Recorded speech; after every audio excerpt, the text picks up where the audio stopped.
গহনা রাইসিন পরিবারের সকলের সামনে বলে, এই আলিয়া আর জেঠিমা দুজনে মিলে আমাকে তো পুরনো সিক্রেট রুমে আটকে রেখেছিল, আর এই বাড়িওয়ালা কাকা আমাকে মেরে ফেলার চেষ্টা করেছিল। এসব কথা শুনে আয়ুষ্মানের পিছিয়ে জানুকি তো একদম রেগে যায়, গহনার মুখে টেপ লাগিয়ে দেয় এবং সেই সাথে বলে, যতক্ষণ পর্যন্ত তুমি মিথ্যা বলা বন্ধ না করেছ আর আমার বিশ্বাস জয় করতে না পারছ, খবরদার ততক্ষণ তোমার মুখ থেকে এই পট্টি খুলবে না।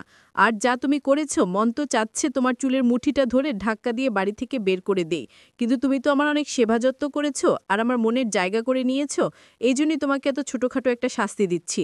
এটাকে ছোটখাটো একটা পুরস্কার ভেবে নিও, বুঝেছো? শুধু তাই না, রাঘব তো কমলা মার হাত চেপে ধরে এবং সেই সাথে বলে, তুমি আগে থেকেই জানতে গহনা বেঁচে রয়েছে, তাই না?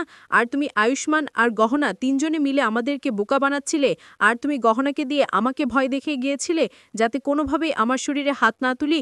কমলা, আমি তো গহনাকে কোনোভাবেই ছাড়ব না। তখনই কমলামা বলে, গহনার সাথে কিছু একটা করলে আমার থেকে খারাপ আর কেউ হবে না। কমলা এইসব কথা শুনে রাগে একদম রেগে গিয়ে কমলা মাকে ধাক্কা দিয়ে মেঝেতে ফেলে দেয়। কমলা তখন কান্নাকাটি করতে থাকে। এদিকে আমরা দেখতে পাই গহনা বলে, আলিয়া এবং বাড়িওয়ালা দুজনের সত্যটা আমি যতক্ষণ সবার সামনে না নিয়ে আসতে পারবো ততক্ষণ আমি আমার মুখ থেকেই পটিটা খুলব না। তাহলে কি গহনা এবার বিরাজের বাবা, বাড়িওয়ালা এবং আলিয়ার সত্যটা সবার সামনে নিয়ে আসবে? কি হতে চলেছে? তো হ্যালো ভিউয়ার্স, কেমন আছেন সবাই? আশা করি সকলেই ভালো আছে। নিয়ে নাম গহনা ধারাবাহিক নাটকের 251তম পর্বে সুন্দর একটা এক্সপ্লেনেশন। ভিডিওটি মূল টপিকে ফিরে যাওয়ার আগে আপনারা যারা এখন আমাদের ইউটিউব চ্যানেলটি সাবস্ক্রাইব করেননি, অবশ্যই চ্যানেলটি সাবস্ক্রাইব করে দিবেন। গহনা ধারাবাহিক নাটকে 251তম পর্বের শুরুর দিকে আপনারা দেখতে পারবেন বাড়িওয়ালা আয়ুষ্মানের পিসি জানুগিকে বলে, গহনার মন্দির খারাপ না, গহনা অনেক ভালো একটা মেয়ে, গহনা হয়তো না বুঝে একটা ভুল করে ফেলেছে, তুমি এসব ভুলে যাও। তখনই জানুকি বলে, কিভাবে ভুলে যেতে পারি? গহনা আপনাকে মিথ্যা দোষারোপ করছে, তাছাড়া গহনা আপনাকে কত আজেবাজে কথা বলল, এরপরও আপনি গহনার পক্ষ নিয়ে কথা বলছেন। তখনই বিরাজের বাবা বাড়িওয়ালা বলে, জানুকি তুমি তো এখন আমার সাথে আছো, দেখো সব কিছু ঠিক হয়ে যাবে। এবং এরপর আমরা দেখতে পাই আলিয়া তো গহনার কাছে এসে গহনাকে বলে, গহনা তুমি এখনো তোমার মুখে টেপ লাগিয়ে রেখেছো, নিজেকে শাস্তি না দিয়ে টেপটা খুলে ফেলো। এই কথা বলে আলিয়া গহনার মুখ থেকে টেপটা খুলতে যাবে, ঠিক তখনই গহনা আলিয়ার হাত ধরে ফেলে এবং সেই সাথে গহনা আলিয়ার দিকে রাগান্বিত দৃষ্টিতে তাকায়। তখন আলিয়া বলে, গহনা তুমি আমাকে কেন সন্দেহ করছো, আর আমাকে তুমি সবসময় কেন তোমার শত্রু মনে করো? ঠিক তখনই গহনা ইশারা করে আলিয়াকে রুম থেকে বেরিয়ে যেতে বলে। আলিয়া বলে, গহনা তুমি আমার প্রতি এতটা রেগে যাচ্ছ কেন? আমি তো তোমার ভালো মন্দ জানার জন্য এসেছি, আর আমি তো অনেক খুশি যে তুমি এখনো বেঁচে রয়েছো, কিন্তু তুমি তো আমাকে রুম থেকে বেরিয়ে যেতে বলছো, এটা তো ঠিক না।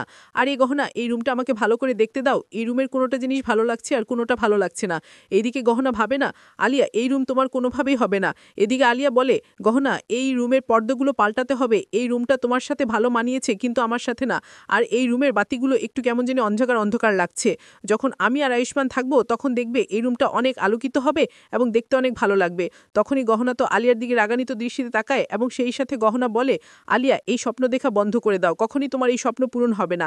এরপর আলিয়া গহনাকে বলে, গহনা আমি কুমারীর ছদ্মবেশ ধরে এই বাড়িতে এসেছিলাম আর তোমাকে জানে মেরে ফেলতেও চেয়েছিলাম, কিন্তু আমি তোমাকে মারতে পারিনি, অন্য কেউ তো তোমাকে জানে মেরে ফেলার চেষ্টা করেছিল আর তুমি এই সুযোগে মারা যাওয়ার নাটক করলে, কিন্তু আমি তোমাকে কাছে দেখতে পেয়েছিলাম, এই জন্যই তোমার সত্যটা আমি সবার সামনে নিয়ে আসতে চেয়েছিলাম।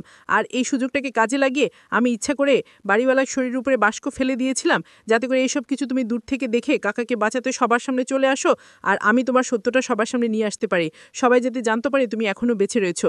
আমার প্ল্যান মতোই সব কাজ হয়েছে, তো সবার কাছে তুমি ভিলেন হয়ে গিয়েছো আর আমি নায়িকা। এইসব শুনে গহনা একদম রেগে গিয়ে ডায়েরিতে কিছু লিখে আলিয়াকে দেয়, আর আলিয়া তখন পড়লে আমরা শুনতে পাই গহনা লিখেছিল, যত খুশি হওয়ার হয়ে নাও আলিয়া, খুব শীঘ্রই আমি তোমার সত্যটা সবার সামনে নিয়ে আসবো।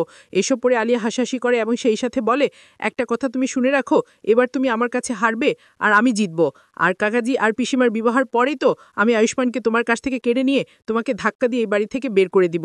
এবং এরপরে আমরা দেখতে পাই গহনা সহ আয়ুষ্মান পরিবার সকলেই পুজো করছিল, আর পুজো শেষে কমলামা গহনার মুখে টেপ খুলতে যাবে, ঠিক তখনই আয়ুষ্মানের পিসি জানুকি বলে, যতক্ষণ পর্যন্ত এই মেয়ে কারোর সাথে কিভাবে কথা বলতে হয় সেটা না বুঝতে পারবে ততক্ষণ পর্যন্ত ওর মুখ থেকে এই টেপটা খুলবে না, বুঝেছ?